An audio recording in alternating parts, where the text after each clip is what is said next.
Hey, what's going on, my good people? It's your ordinary fellow on YouTube, Six Paths Doing Good, coming to you all again with yet another video. As you guys know, Chapter 25 of Boruto TBV VORTEX is right around the corner. It officially drops on the 20th of this month, so that means we're going to be getting spoilers around the 13th. That's a few days from now. So much stuff to go over, yet so little time. But it's time today for the monthly breakdown on what we can expect for Chapter 25. So before we hop into today's video, I want you all to know that I upload videos like this 3 to 4 times a week, and the videos do take quite a bit of time and effort to make. So if you could just drop a quick like, that would be much appreciated. It not only shows that you guys like the content, but it also helps the channel reach a wider audience in the YouTube algorithm.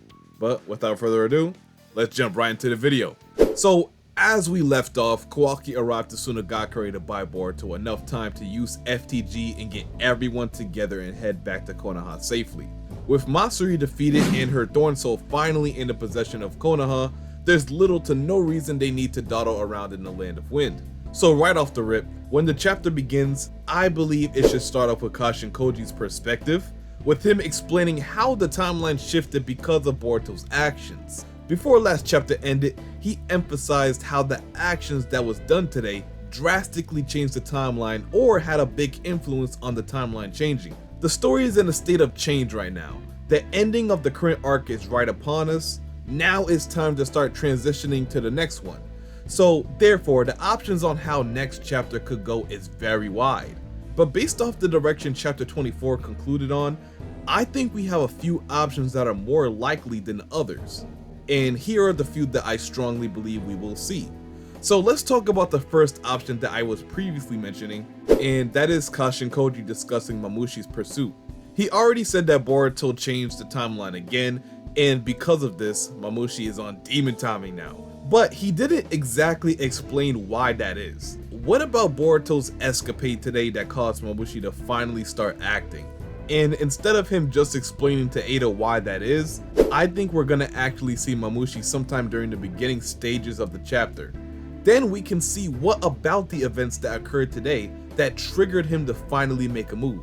Maybe it was something that JURA said, perhaps his conversation about love and its relation to evolution that inspired him. Maybe it was the fact that everyone is in Sunagakure, so he feels this is a prime opportunity to go after Ada with the least amount of resistance possible.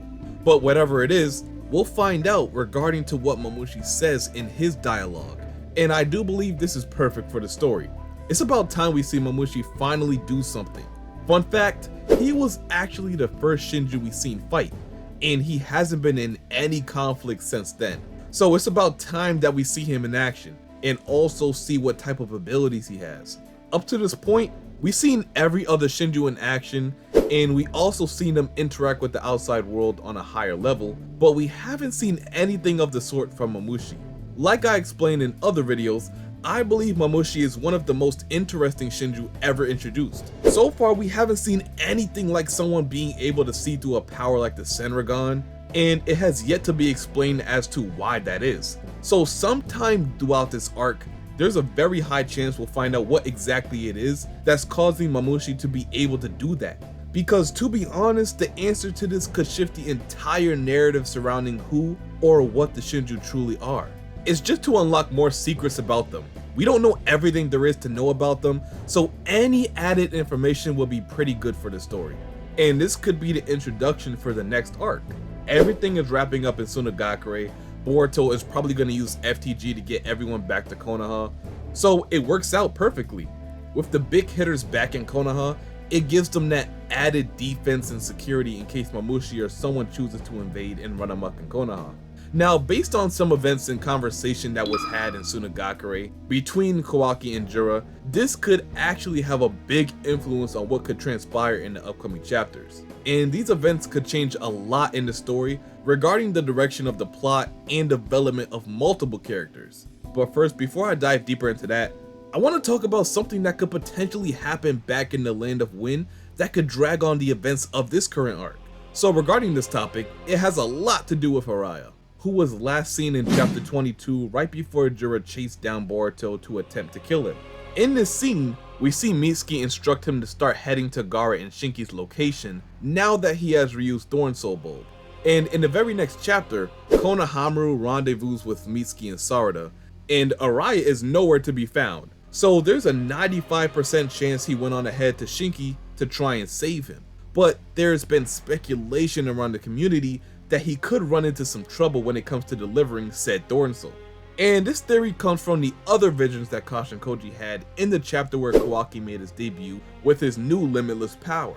In one of the visions, we see what appears to be Team 10 plus Himawari. I don't know if you guys want to include Himawari in Team 10 or not. I'm just gonna say plus Himawari. And we see they're in some sort of trouble. Judging from Himawari's face, we can see she's in a distressed situation. And from the other visions, we see Inojin and a part of Shikadai's jacket. So from these very vague scenes, we can possibly come to the conclusion that there could be some sort of trouble.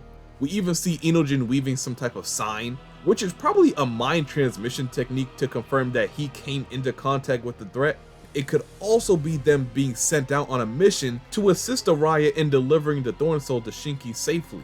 One of the biggest targets right now is Araya because he has a Thorn Soul and he's alone with Yodo's body. He can easily be attacked by the likes of JURA or even Code. Yeah, you heard right. Right now, Code is one of the craziest wild cards in the story strictly because of his deep desire to reinstate himself as a threat again in the story. He needs power, and he knows that. So to acquire the necessary power to take down Boruto and Kashin Koji, which is the only way he can receive the chakra fruit from JURA, he needs power to do it. And one of the best ways he can do that is to consume the power of the Thorn Soul. Like I said, Araya is the most vulnerable right now because of his current situation. So if someone like Code confronts him, he simply has no choice but to give up the Thorn Soul to him. Either by choice or by force, it doesn't really matter. And this is all just based off the theory that the Thorn Soul actually offers an amp in power if consumed any type of way. That would immediately establish Code as a problem again. Not in terms of power, but as an underlying problem that could prove to grow into a bigger problem later on in the story. Like if he's just out here sabotaging and doing things to get stronger in the shadows, that's a huge issue for someone like Boruto who's genuinely trying to save the planet.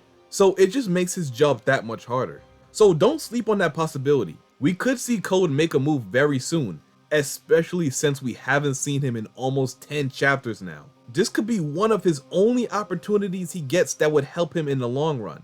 Actually, let me know what you think Code's next move will be down below in the comment section. Do you believe he can make a reappearance in this upcoming chapter, or do you think he'll stay hidden in the shadows? Okay, so let's move right back into Konoha. As I was saying, something that happened in Tsunagakure could pose heavy problems later on down the line, and that's Sumire finding out about Kawaki's secret.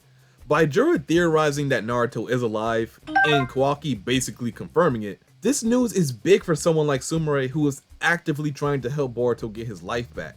Now, what she does with this information is yet to be seen, but one thing I definitely know she will do is share this new piece of knowledge with Sarada. Now, this could be detrimental to Kawaki later down the line for obvious reasons. Boruto has told numerous of people around Konoha that Naruto and Hinata is alive and well, but if it gets out that Kawaki has something to do with it, it could definitely pose some problems with how people perceive him around the village. The only other person that knows about Kawaki's wrongdoings is Shikamaru, but with him losing his memory because of omnipotence, we don't know how long that could last, or how long until he eventually forgets and views Boruto as an enemy again. So this news is huge for people who are not affected by omnipotence like Sarada and Sumire. Because if anyone besides Boruto is gonna do something about this twisted situation going on in Konoha, it 100% has to be them. So I don't think this pertains to next chapter per se, but I felt the need to mention it because it is gonna be a reoccurring topic that we're gonna come across eventually. One thing that I'm also kinda excited to learn about is how exactly the Thorn Soul can save one from their tree-like state. So now that Masuri's Thorn Soul is in Konohamaru's possession, and they're literally headed to Konoha, I do believe it's only a matter of time until Moegi is saved. So that means we'll finally see the Thorn Soul in action.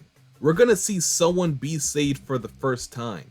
I don't really see anything going wrong that could stop Moegi's rescue, so maybe that's really the end of Matsuri once and for all. Maybe we'll see someone replace her in the future, but as of right now, the only person who I can say is saved guaranteed is Moegi. But hey, anything can happen, right? That's really it. From the information I have for you guys in this video, I'll say the chapter is going to start off with a conversation from Kashin Koji and EIDA further talking about the mission in Sunagakure and what went wrong that caused this shift in the timeline, followed by a cut to Mamushi possibly talking about devouring EIDA because of his newfound interest in the concept of love thanks to JURA. After that, it's really a toss-up. We can either transition back to Boruto and the rest, or see what Araya is up to and how his mission to deliver the Thorn Soul to Shinki is going along. And the whole ordeal with Araya is very important because we have yet to see whether he is going to complete his mission safely, or is he going to run into trouble yet again by either JURA or Code. Either way, I don't see it being a very action-packed chapter. We'll probably get more heavy dialogue than anything. The story is going through a shift, so of course there's going to be more events that's going to aim to shift the narrative. So it's not a bad thing we won't be seeing any intense action, because what's to come is going to be one of the best fights in the series. I guarantee you that. So I absolutely cannot wait for that. But anyway, I think I'm going to end the video here. But before I get out of here, I absolutely need to know what you guys think. What do you think is going to happen next chapter? What's going to be the big event or plot twist that occurs to shift the entire plot of the story? Is Moegi and Shinki going to be saved? Will Mamushi officially make his move to Konoha? Let me know what you guys think down below. And remember, if you guys enjoyed the video and would like to see more like this in the near future, be sure to drop that like, comment, subscribe, and turn on those post notifications so you don't miss another video like this, or when I go live for chapter spoilers. I plan on going live once the official spoilers for chapter 25 drops. So if you want to be a part of that, then like I said, make sure you got that noti bell turned on and ready. But until then, I'll see you boys and girls later, and I'm out. Peace.